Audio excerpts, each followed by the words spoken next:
जय श्री कृष्ण मित्रों, केम छो? मजामां ने? आजे आपणे नवरात्रि स्पेशियल साबुदाणानी खीर बनावीशुं।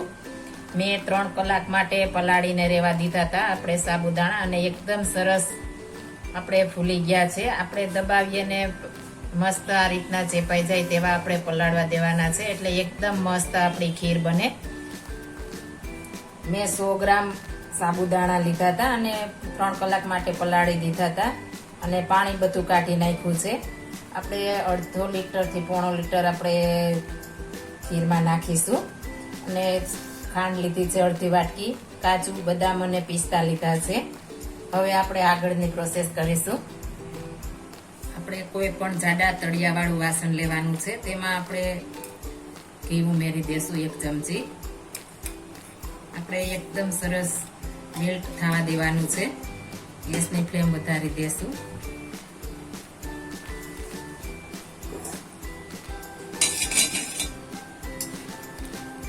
જે સૂકો મેવા લીધા છે આપણે ડ્રાયફ્રૂટ તે ઉમેરી દેશું। તેને આપણે રોસ્ટ કરવાના છે, કલર ચેન્જ નથી કરવાનો, આપણે ખાલી રોસ્ટ જ કરવાના છે। કલર ચેન્જ થશે તો આપણી ખીરનો ટેસ્ટ ફરી જશે, એટલે આપણે ખાલી રોસ્ટ કરીશું।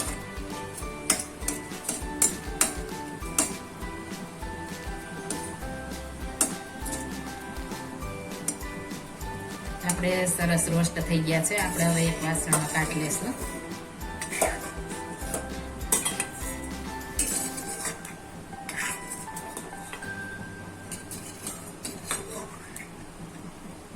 હવે આપણે વધ્યું છે ઘી, તેમાં આપણે દૂધ ઉમેરી દેશું।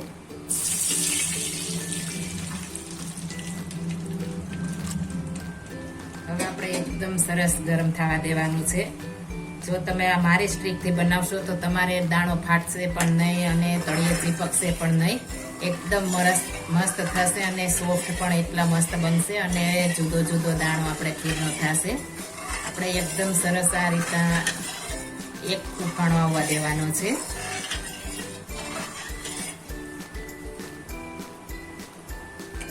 આપણે સરસ ઘાટું થોડું થવા દેવાનું છે, એટલે એકદમ મસ્ત આપણી ખીર બનશે। આ ખીર તમે નવરાત્રિના ઉપવાસમાં કે કોઈ પણ ઉપવાસમાં 1 કટોરી ખાઈ લીધું હોય તો આખો દિવસ માટે તમને એનર્જી રહે છે અને ભૂખ પણ લાગતી નથી। મસ્ત આપણે પેટ ભરાઈ જાય છે, બીજી કોઈ જરૂર નથી પડતી। આપણે બટેકુને એકનું એક ખાઈને થાક્યા હોય તો આ રીતના ખીર બનાવીશું તો આપણે ખાવાની પણ મજા આવશે। એટલે એકદમ સરસ આપણે આ ખીર બને છે। આ રીતના આપણે સતત હલાવતા રહેશું, સાઈડ પરથી પણ લેતા જશું।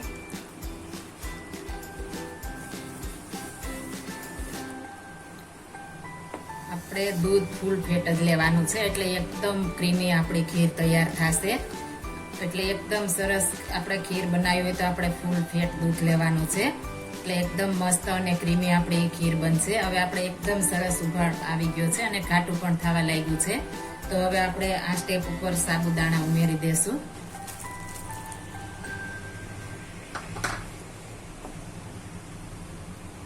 આ રીતના સરસ આપણે સાઈડમાંથી પણ લેતું જવાનું છે। આપણે ફૂલ ફેટ છે એટલે સાઈડમાં ચીપકતું જશે, એટલે આપણે આ રીતના સાઈડમાંથી લેતા જશું।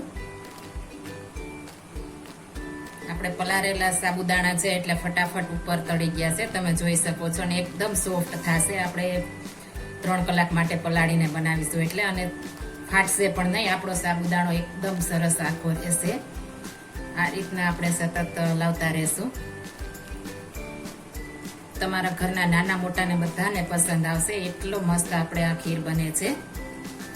ક્યારેય કાચા દૂધમાં ડાયરેક્ટ આપણે સાબુદાણા નથી ઉમેરવાના, આપણે એક ઉભરો આવી જાય ત્યારબાદ જ સાબુદાણા ઉમેરીશું તો જ આપણે મસ્ત ખીર બનશે આપણે, નહીતર નહીં બને અને ટેસ્ટફુલ પણ નહીં બને। એટલે આપણે એક ઉભરો દૂધનો આવી જાય ત્યારબાદ જ આપણે સાબુદાણા ઉમેરવાના છે। આપણે સાબુદાણા પલાળીએ ત્યારે આપણે સાબુદાણા 3 થી 4 પાણી આપણે ધોઈ નાખવાના છે। તેમાં સ્ટાર્ચ હોય છે, તે આપણે શરીરમાં નુકસાન પણ કરે છે અને આપણું દૂધ પણ ફાડી નાખે છે, એટલે આપણે સ્ટાર્ચ કાઢવો જરૂરી છે। 3-4 પાણીએ ધોઈને ત્યારબાદ જ આપણે પલાળવાના છે। પલાળ્યા પછી કાઢશું તો નહીં નીકળે, ચીપકી જશે, એટલે આપણે પલાળ્યા પહેલા કાઢી લેવાના છે। હવે આપણે 2 એલચીના દાણા નાખીશું. મેં અધકચરા નાખ્યા છે. જો તમારે ખાતા ન હોય તો સ્કીપ કરી શકો છો, પણ આ એલચીથી મસ્ત આપણે ફ્લેવર આવશે ખીરની, એટલે મેં એલચી નાખી છે. તમે પાવડર કરી પણ નાખી શકો છો, પણ આપણે અધકચરા બી હશે તો ખાવાની મજા આવશે. આપણે મોઢામાં આવે તો એકદમ સરસ ટેસ્ટફુલ બને છે. આપણો ખીર એવી મસ્ત લાગે છે ખાવામાં, એટલે આપણે અધકચરા નાખીશું એટલે આપણી ખીર પણ મસ્ત બનશે. આપણે એકદમ ઘાટો થવા માંડી છે ખીર. આપણે ટ્રાન્સપરન્સ આપણે સાબુદાણા પણ થઈ ગયા છે, તમે જોઈ શકો છો. આપણો એક પણ દાણો ફાઈટો પણ નથી. મારી સ્ટીકથી બનાવશો તો ચીપકશે નહીં. ચીપચીપા આપણે ઘણાને પ્રશ્ન થતો હોય મારી ખીર ચીપચીપી થઈ જાય છે સાબુદાણાની, પણ જો આ મારી સ્ટીકથી કરશો તો જરા પણ ચીપકશે નહીં અને એક દાણો ફાટશે પણ નહીં. હવે આપણે ખાંડ લીધી છે તે ઉમેરી દેશું. તમે જેવું ગળ્યું ખાતા હોય એ પ્રમાણે નાખી શકો છો. પરફેક્ટ માપ સાથે મારે મીડિયમ ગળ્યું હોય છે, એટલે એકદમ સરસ પરફેક્ટ માપ સાથે છે મારે. આ રીતના આપણે સાઈડમાંથી આપણે મલાઈ લેતા જાશું ને અંદર મિક્સ કરતા જાશું.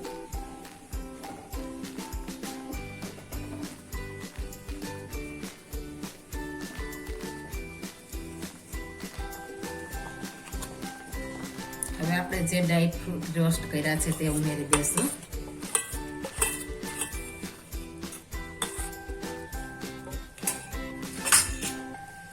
આપણે એકદમ સાબુદાણા મસ્ત ચડી જાય ત્યારે જ આપણે ડ્રાય ફ્રૂટ ઉમેરવાના છે, ત્યાં સુધી નથી ઉમેરવાના. મસ્ત મજાનો આપણે ખીર તૈયાર થઈ ગઈ છે. હવે આપણે 1 મિનિટ માટે જ રહેવા દેશું. એકદમ ઘટ આપણી ખીર તૈયાર થઈ ગઈ છે. તમે જોઈ શકો છો એકદમ સરસ ખીર આપણી તૈયાર છે. દાણો દાણો છૂટો છૂટો દાણો છે, એક પણ દાણો આપણે ચીપકો નથી. એટલો સરસ આપણે ખીર તૈયાર થઈ ગઈ છે. તમે એકવાર જરૂર આ રીતના ટ્રાય મારજો. આપણે વ્રતમાં એકદમ એનર્જી શરીરમાં આપે છે અને ખાવાની પણ આપને મજા આવે છે. આપણે રાજગરાની પૂરી સાથે આ દૂધ ખીર ખાતી હોય તો એકદમ સરસ શરીરમાં કામ આપે છે.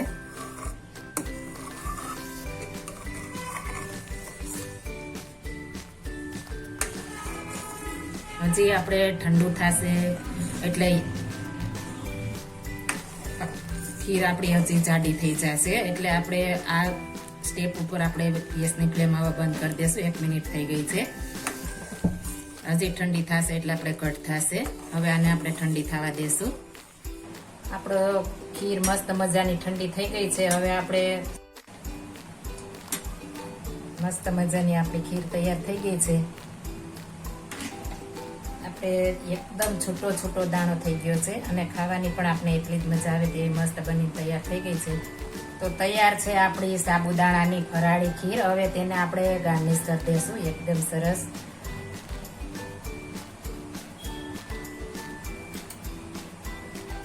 આપણે મસ્ત મજાની સાબુદાણાની ખીર તૈયાર થઈ ગઈ છે. હવે આપણે સર્વ કરીશું.